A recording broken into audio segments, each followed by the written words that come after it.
I think Oregon's most important game in 2024 is Michigan. The biggest game is going to be Ohio State, but biggest and most important are not the same. Here's what I mean. When you look at Oregon's schedule, 10 wins minimum is what is required to get into the college football playoff. Because if you're a 9-win team, you're probably not playing for a Big Ten championship and can't get the auto bid. And 9-3 with this Oregon schedule, I don't think gets you into the 12-team playoff. So 10 wins is the minimum standard. 11 guarantees you a spot in the playoff. If Oregon goes into the Big House where they're a 3.5-point favorite and beats Michigan, to me, they will be a lock for the playoff. Now, do upsets happen? Sure. We've seen it happen many a times in college football. That's why you play the games on the field, not on paper.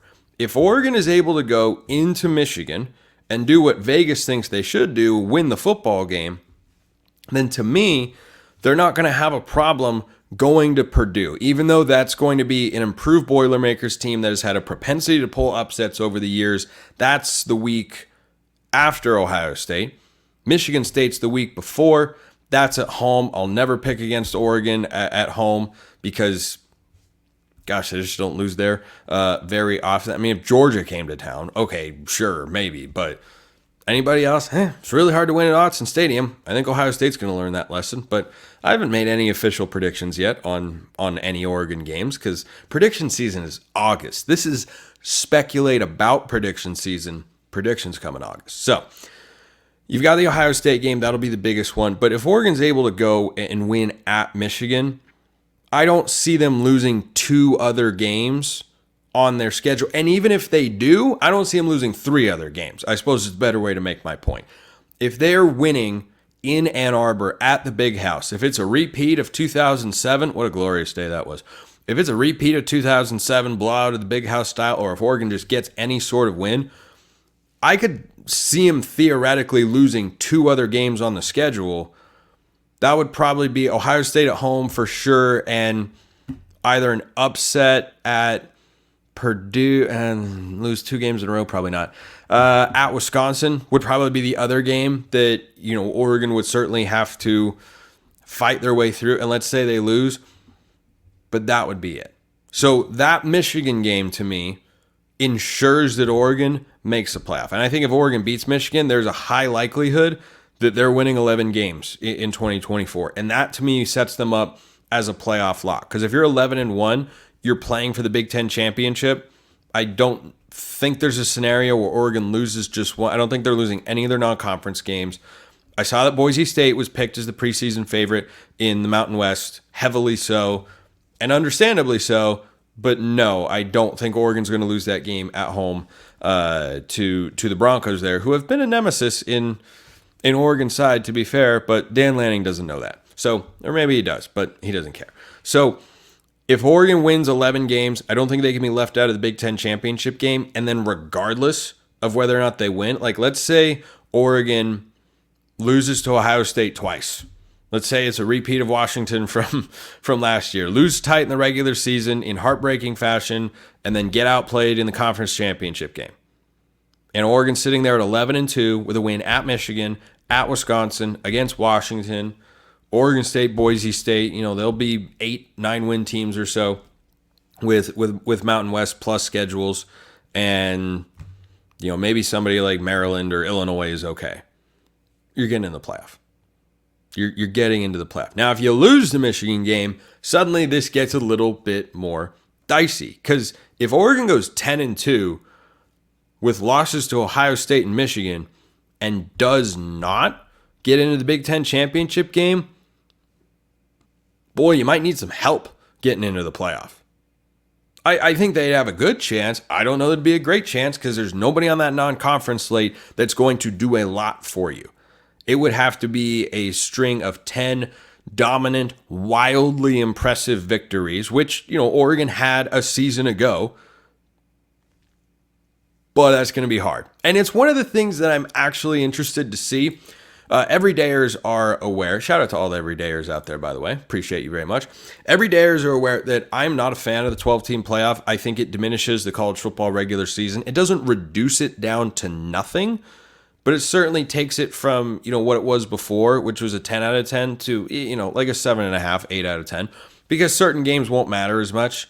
Ohio State, Michigan the last several years, the regular season matchup wouldn't have mattered. And that, I think, is what has always made college football so special. But one thing I am fascinated to see is how the committee treats a 10-2 Big Ten team versus a 10-2 Big 12 versus a 9-3 SEC. And here's another 9-3 Big Ten that played all the heavy hitters. And here's a 10-2 ACC. What do they do with those at-large spots? Because I think there are more guaranteed spots in the playoff than people realize. I think you've got...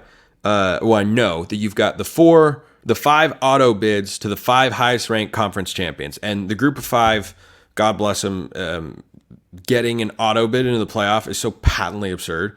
All auto bids are stupid, by the way. But if you want to have that debate with me, or just agree with me, I'm so here for it. Auto bids are stupid and make no sense, but we have them anyway because the wrong people run college football, namely not myself and Josh Pate. Anyway, so If you look at what the playoff structure has, the 5 auto bids are not the only, they're the only official auto bids, but then there are de facto auto bids. The losers of the Big Ten and SEC championship games, who tend to already have 11 or 12 wins, those teams are getting in. So really you have at least 7 automatic spots. And then you get into 10-2 SEC teams. The SEC is getting a minimum 3 teams in. So that's 8 spots that are filled. And suddenly you've got 4 for everybody else. And you're going to have 9-3 SEC teams.